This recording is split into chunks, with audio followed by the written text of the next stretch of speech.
Good evening. Today is Sunday, January 25th, 2026. I'm Rich Stevens, and this is the Cold Take. What you're about to hear is news from this week, taken only from primary sources like press conferences and court documents. You can find those sources and attribution for every story at thecoldtake.com.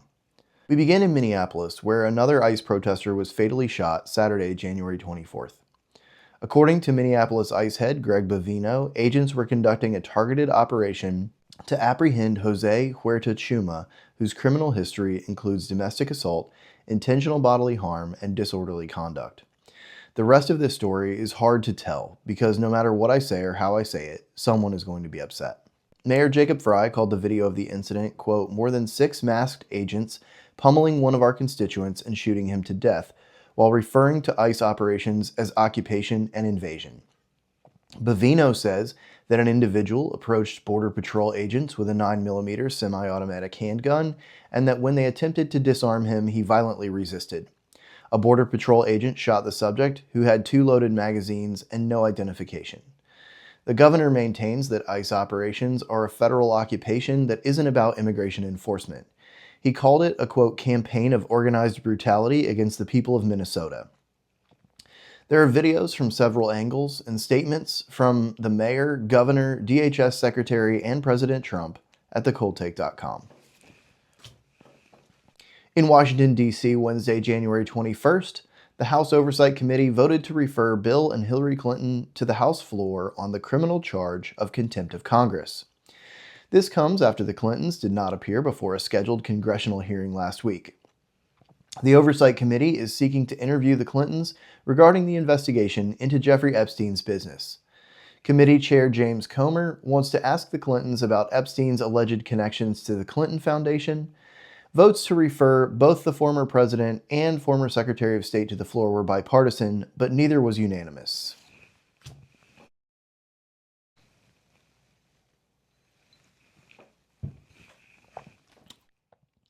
Staying in the House, Friday, January 24th, the House Subcommittee on Health held a hearing to interview CEOs of major healthcare companies.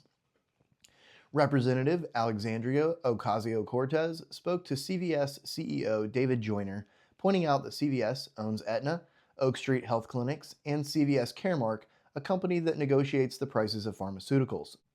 She stated that this monopoly is not good for patients. She went on to note that the ACA forces insurance companies to spend large amounts on care. However, owning the care facilities, doctors' offices, and drug pipeline means that companies like Aetna, United, and Cigna are able to make a profit at each stage.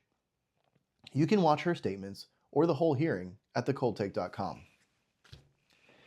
In November of 2021, Congress passed H.R. 3684. A 1,039-page funding bill for highway safety, transit, and, quote, other purposes. Buried about 400 pages in is a requirement that all new vehicles manufactured for sale in the United States be equipped with systems that can passively monitor drivers and automatically limit or prevent operation of the vehicle if the system believes the driver to be impaired. As part of this week's congressional funding packages, Representative Thomas Massie proposed an amendment that would prohibit funding to enforce the rules in H.R. 3684. His amendment did not pass when 57 Republicans joined with Democrats to oppose it. This means that new cars will be required to adhere to this rule beginning in 2027. Luckily, my 2012 Tacoma still runs just fine.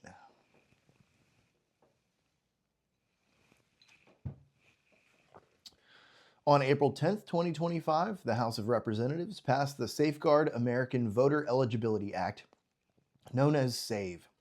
It passed 220 to 208 with 4 Democrats crossing the aisle and joining Republicans. After last week's news about Michigan voter rolls, there has been increased pressure from Republicans for the Senate to take up and pass the bill into law. The SAVE Act would require ID to vote and require states to take action to remove non-citizens from the voter rolls. Currently, Republicans do not have 60 votes to get the bill past the filibuster. Last week, January 15th, the White House released the president's plan for healthcare reform. The plan asks Congress to pass laws to codify most favored nation status for drug prices. It shifts subsidy payments from insurance companies and instead provides those funds directly to the insured. It requires insurance companies to adhere to what is being called the quote, plain English insurance standard. Further, it requires any healthcare provider who accepts Medicare or Medicaid to publish pricing and fees in their place of business. The White House claims this plan would save taxpayers $36 billion dollars and reduce the most common Obamacare premiums by 10%. Thursday, January 22nd, Secretary of State Marco Rubio released a joint statement with HHS Secretary Kennedy. They announced that the U.S. has terminated membership in the World Health Organization. According to 2025 congressional research, the U.S. provided $134 million in fiscal year 2025, accounting for about 20% of the WHO's $6.8 billion budget. However, the fact sheet released by HHS this week states that the U.S. contributed an average of $570 million per year. You can read all of the statements and fact sheets at thecoldtake.com. On Saturday, January 17th, Abigail Spanberger was sworn in as governor of Virginia.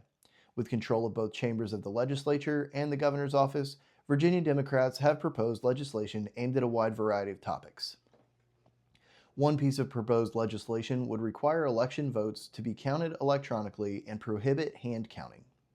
Other proposals include lowering penalties for robbery, changes to state tax rates that also includes a 20-cent tax on food deliveries, and new state income tax brackets of 8 and 10%.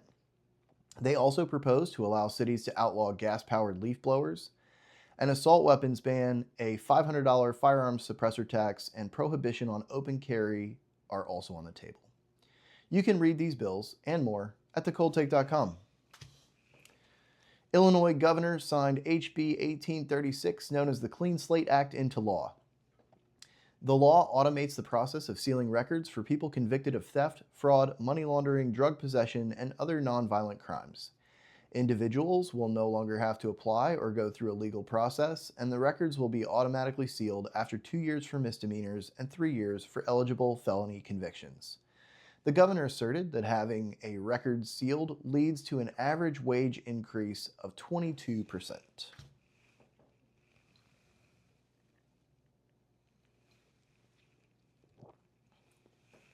Three people have been arrested for their roles in a protest that took over a St. Paul, Minnesota church last Sunday. Video posted to social media showed a group standing, chanting, taking over the aisles, and interrupting the service. U.S. Attorney General Pam Bondi and the Department of Homeland Security coordinated on the arrests, but all three defendants were given bail within 48 hours. A fourth complaint for former CNN reporter Don Lemon was rejected by a judge. The story got so much attention on social media that rapper Nicki Minaj made a video mocking Lemon. He and the others argued that they have a First Amendment right to protest ICE and that the pastor of the church is the director of the local ICE field office. Thursday, January 22nd, former Des Moines School Superintendent Ian Roberts pled guilty to 2 charges from his arrest in September. He admitted to a false statement of employment and illegal alien in possession of a firearm. His sentencing is scheduled for May 29th, where he may receive as much as 15 years for the firearms charge and 5 for the employment statement. He could also be fined as much as $500,000.